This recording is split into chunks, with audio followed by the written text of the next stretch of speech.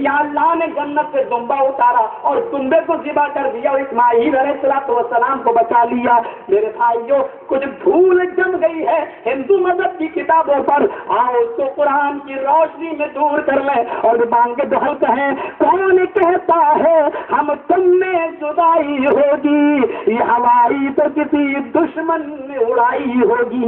میرے پیارے ساتھیوں، یہ تصور کرتے جائیے اور دیکھتے جائیے کہ کیا فرمایا. لمبی داڑھی رکھنے والے ہوں گے اور داڑھی میں وہ گانٹھ نہ لگائیں گے، سادو شکا اور وہ سر کو مڈائیں گے لیکن چھوٹی نہ رکھیں گے، اور چلاپی اونچے سور میں آلاپ کریں گے اور ساتھ آذان دیں گے، اور ان کی آذان میں اللہ کا نام سب سے زیادہ آئے گا. اذان کے کلمات یہ ہوں گے اسم اللہ اللہ مترا وروڑو، اسم اللہ اللہ مترا وروڑا، محمد رسول اکبر.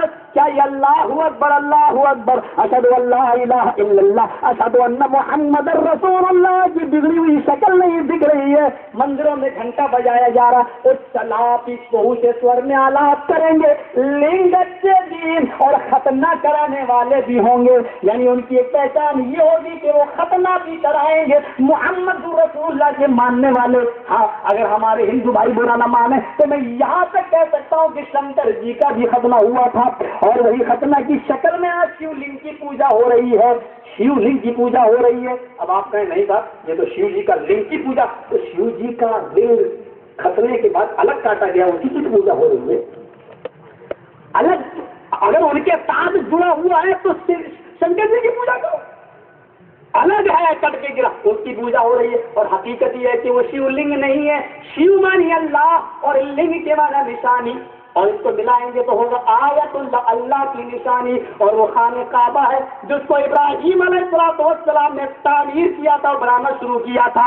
یہ شیو لنگ آج ہمارے ہندو بھائی بھی کہتے ہیں سعودی عرب میں جو حجر اسود کو تم چومتے ہو یہی شیو لنگ ہے جو ہم پوج رہے ہیں. حالانکہ شیو مانی اللہ اور لنگ مانی نشانی. آپ ریزرویشن فارم بھرتے ہیں تو اس میں لکھا ہوتا ہے سیکس، نیچے لکھا ہوتا ہے ہندی میں لنگ، یعنی آپ کی پہچان کیا ہے، آپ فیمیل ہیں یا میل ہیں، آپ مرد ہیں یا عورت ہیں. ہندی میں لکھا ہوتا ہے پروش یا استری، تو انگلش میں میل یا فیمیل، اور اس کو چھوٹے سے کھانے میں جب آپ فارم بھریں گے تو اس میں انگلش میں لکھا ہوگا سیکس اور ہندی میں لکھا ہوگا آپ کی لنگ، یعنی پہچان کیا ہے آپ کی. تو لنگ مانی پہچان، اور شیو اللہ کا نام، شیو اللہ کی نشانی، اللہ کی پہچان. اور وہ خانہ کعبہ ہے، وہ خانہ کعبہ. ہاں، وہ حجر اسود بھی ہو سکتا ہے، اور حجر اسود کو کی شکل کو آج ہمارے مندروں میں اتار لیا گیا ہے، حالانکہ اس کو لوگ شیو جی کا لنگ سمجھ کے پوچھ رہے ہیں. حقیقت یہ نہیں ہے میرے پیارے ساتھیوں، حقیقت خرافات میں کھو گئی.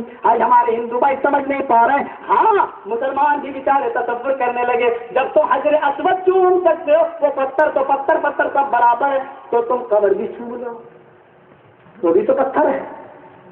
میں بھی نہیں کہتا پتھر سب برابر ہے. جب حجر اسود چوم لیتے ہو تو قبر کیوں نہیں چومتے ہو؟ میں نے کہا پتھر سب برابر ہے، گنیش جی کی مورتی بھی چوم لو.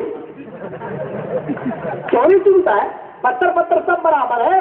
اگر اس سے حجر اسود سے قبر کا چومنا ثابت کر رہا ہے تو پھر گنیش جی اور شنکر جی کی مورتی نہیں چومتے، وہ بھی تو پتھر ہے. یہ کیا بات رہی؟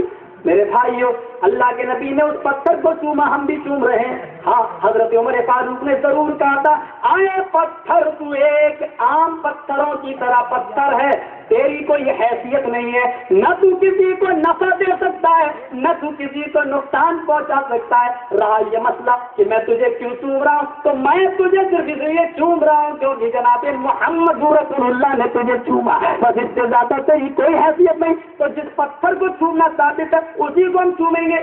اللہ کے رسول نے اپنی بیوی کا بوسہ لیا، اس سے زیادہ یہ مسئلہ نکل سکتا ہے کہ آپ بھی اپنی بیوی کو بوسہ دے دو، لیکن اس کا مطلب یہ نہیں کہ اللہ کے نبی نے اپنی عورت کو بوسہ لیا تو اب جو عورت مل جائے کسی کو پکڑ لو چومنا شروع کر دو، ایسی سینڈل مارے گی کہ رات میں دن میں ہی تارے نظر آئیں گے۔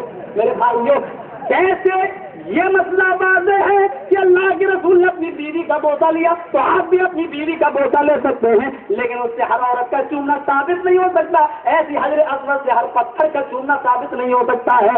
اب یہ بات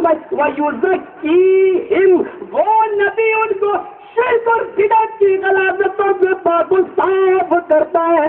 شرک کو اس انداز سے صاف کیا کہ ایک شخص آیا، اے اللہ کے نبی سب سے بڑا گناہ کون سا ہے؟ ای الذنب اکبر عند اللہ، سب سے بڑا گناہ کون سا؟ فرمایا ان تدعو للہ ندا وهو خلقك، اللہ کے ساتھ کسی ایسی ہستی کو پکارو حالانکہ اللہ نے تمہیں پیدا کیا۔ یہ شرک کو اس طریقے سے آپ نے مٹایا اور ایسا مٹایا جب تک شرک کو صفحہ ہستی سے مٹا نہ دیا آپ کو چین نہ آیا، یہاں تک کہ جب خانہ کعبہ میں گھسے اور فاتحانہ طور سے مکہ میں داخل ہوئے اور ایک ایک پتھر کی مورتی کو گراتے جاتے تھے، حضرت علی کے کاندھے پر کھڑے ہو کر سوار ہو کر سلی سے گراتے جاتے تھے اور کہتے جاتے تھے جال حق وزهق الباطل ان الباطل كان زهوقا، حق آ گیا اور باطل مٹ گیا اور باطل تو مٹنے ہی کے لیے آیا تھا۔ ایک ایک پتھر کو اور مورتی کو گراتے جاتے اور کہتے جاتے کہ جال حق وزهق الباطل، اس طریقے سے آپ نے شرک کے نام و نشان کو دنیا سے مٹایا، اس طریقے سے آپ نے ختم کر دیا۔ میرے بھائیوں، اب آپ اور غور کریے کہ شرک کے طریقے سے مٹایا، ان کے اندر بدعت بھی آتی ہے، شرک اور بدعتوں کو وہ ناش کرے گا، مٹا دے گا۔ آپ نے اس کا بھی تذکیہ کیا، اس کو بھی آپ نے بدعتوں کو یہ کہہ کر مٹایا کہ من احدث فی امرنا ھذا ما لیس منہ فہو رد، جس نے ہمارے دین کے اندر نئی چیزیں نکالی وہ مردود ہیں۔ دین کے اندر من احدث فی امرنا فی دیننا، جس نے ہمارے دین کے اندر کوئی نئی چیز نکالی وہ مردود ہے۔ دین کے اندر مولوی صاحب یہ لانتی کر جو ہے اللہ کے نبی کے زمانے میں نہیں تھا، آپ نے کیوں ایجاد کر لی، یہ بھی بدعت ہے، یہ دین نہیں ہے۔ مولوی صاحب اللہ کے رسول اونٹ پہ بیٹھ کے حج کرنے گئے تو ہوائی جہاز سے کیوں جاتے، یہ بھی تو بدعت ہے، یہ بدعت نہیں ہے، اس لیے کہ وہ دین کے اندر داخل نہیں ہے۔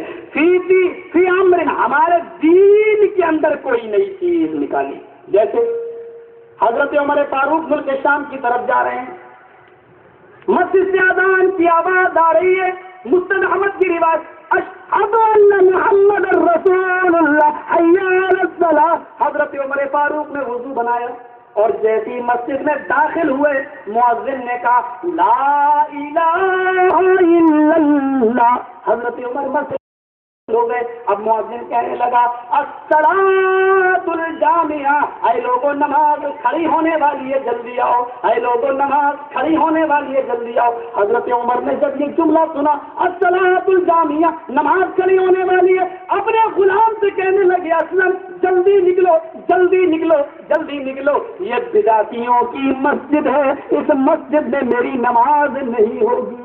باہر نکل آئے، پھر اپنے سر پہ جو امامہ باندھے ہوئے تھے اس امامے کو زمین سے بچھا لیا اور اسی امامے پر کھڑے ہو گئے اور آپ نے جنگل کے اندر مسجد سے باہر نکل کر نماز پڑھ لی۔ میرے پیارے ساتھیوں، یہاں سے آپ دیکھیے کیا فرماتے ہیں، اے اسلم میں نے تو اللہ کے نبی کے زمانے میں صرف اتنا سنا لا الہ الا اللہ، یہاں تک اذان ہوا کرتی تھی اور اس نے یہ کہہ کر الصلاۃ الجامعہ، نماز کھڑی ہونے والی، یہ کہہ کر رسول کی اذان پر اس نے نئی چیز کا اضافہ کر دیا، یہ بدعت اور بدعتیوں کی مسجد میں میری نماز نہیں ہوگی۔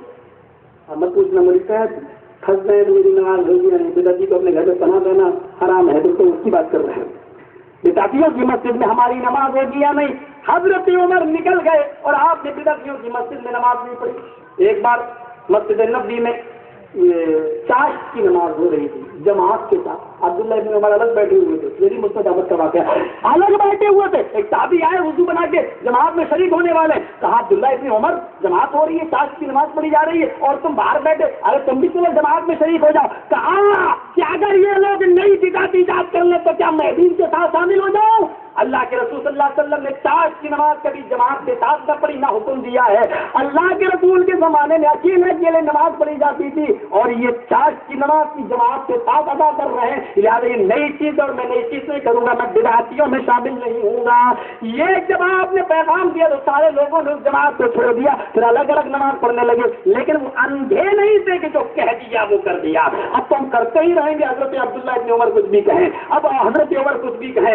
ان لوگوں کے اندر تحقیق کا جذبہ تھا, یہ بات آئی فوراً ختم کر دیا. جیسے وہ حدیث اٹھاؤ, حضرت ابو سعید خدری رضی اللہ تعالیٰ عنہ سے مروی ہے, فرماتے ہیں اللہ کے نبی نے عید یا بقرعید کے دن خطبہ دیا, پھر آپ عورتوں کے پاس سے گزرے اور آپ نے عورتوں کو خطبہ دیتے ہوئے فرمایا یا معاشر النساء تصدقن فإنی أريدکن أکثر أہل النار, آئے اور تو تم زیادہ سے زیادہ صدقہ اور خیرات کرو کیونکہ مجھے تم جہنم میں سب سے زیادہ جلتی ہوئی دکھائی دی. تو